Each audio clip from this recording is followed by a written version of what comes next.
They say every cup of coffee tells a story. But what if that story wasn't just about the beans or the brew, but about you? What if all the secrets of your past, your present, and even your future were just hiding in plain sight, swirling around in the bottom of your cup? Okay, let's get into this. I mean, it's a pretty wild question, right? But for literally centuries, across so many different cultures, people have believed that the answer is a definite yes.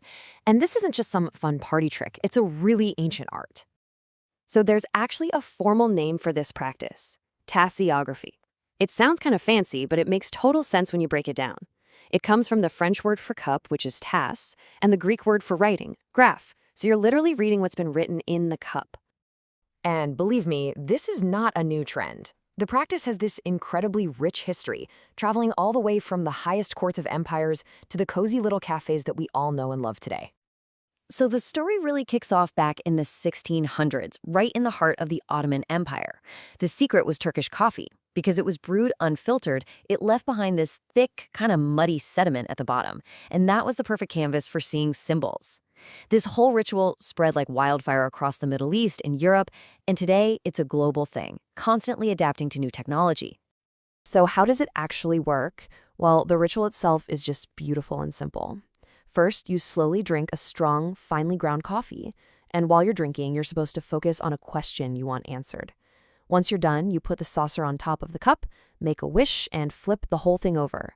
You give it 3 little swirls, let it sit for about 5 or 10 minutes for the patterns to form, and then your cup is officially ready to be read. Okay, and this is where the magic really happens. How do you go from what looks like a messy cup to a meaningful message? Well, it's not as random as you might think. There are actual systems in place. Yeah, this isn't just random guesswork. There are these established ways to interpret what you're seeing. For instance, one popular method treats the cup like a timeline. Symbols way down at the bottom, that's your past. In the middle is your present, and anything up near the rim points to your future. Another method actually maps out different areas of your life. Like the handle is for love, the opposite side is money. The whole thing creates a framework to guide the reading. And inside that framework, there's a whole symbolic language. Straight lines might mean you're on a clear path, while a circle could mean success is coming. An anchor might signal stability.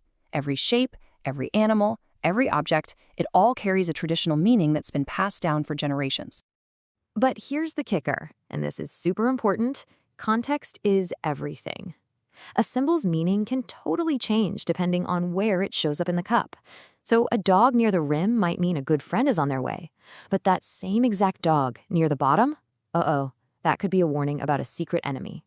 Location, location, location. All right, let's jump forward to today. This ancient practice hasn't just survived, it's actually thriving, and it's transformed from this intimate ritual into a global digital service. And the change is pretty remarkable. I mean, what used to be a community thing, shared between friends and family sitting together in a room, is now something you can book on Etsy or get through an app.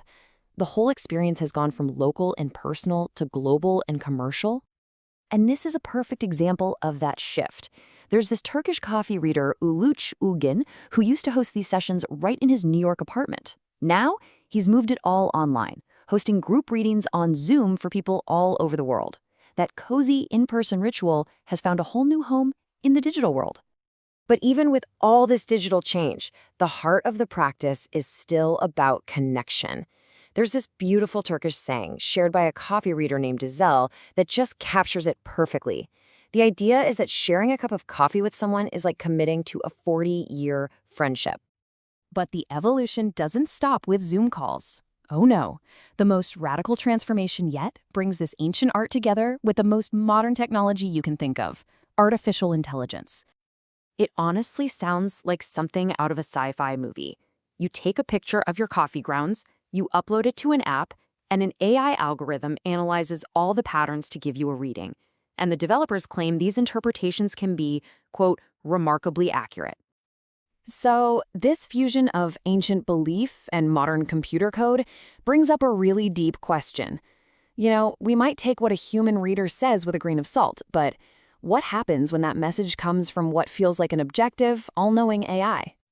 There is this one story out of Greece that's a pretty startling cautionary tale. So a couple, just for fun, asks ChatGPT to read the husband's coffee grounds. The AI's response was shockingly specific. It said he was fantasizing about a woman whose name began with the letter E. Okay, a weird, quirky moment, right? But then they analyzed the wife's cup, and the AI's interpretation was even more direct, even more damning. It said the affair wasn't just a fantasy. It had already started. Now, for the husband, this was just a funny, random output from a machine, but for the wife, it was the truth. 3 days later, based entirely on the AI's reading, she filed for divorce. It's a powerful and honestly kind of chilling example of what can happen when we give technology the weight of prophecy. So, this all brings us to the really big question, right? What is actually going on here? Is this magic? Or is it something else entirely? Maybe the true value here isn't about predicting some fixed, unwritten future. Maybe, just maybe, it's a really powerful tool for self-reflection, a way for us to project our own thoughts and our own fears and hopes onto these abstract patterns in a cup. When you look at it through that lens, coffee reading is way less about fortune-telling and way more about mindfulness. It's an invitation to just pause, to slow down, to look inward, and to use these symbols as a prompt for your own thoughts. It creates a quiet space for your own intuition to speak. And when you share it with someone, it's an incredible way to connect. Ultimately, whether you see a future fortune or just a bunch of coffee grounds, the whole practice reminds us that a cup of coffee can be so much more than just a drink. It can be a connection to history, to culture, and most importantly, to ourselves. It's all about savoring the entire experience. And that's a fortune worth finding.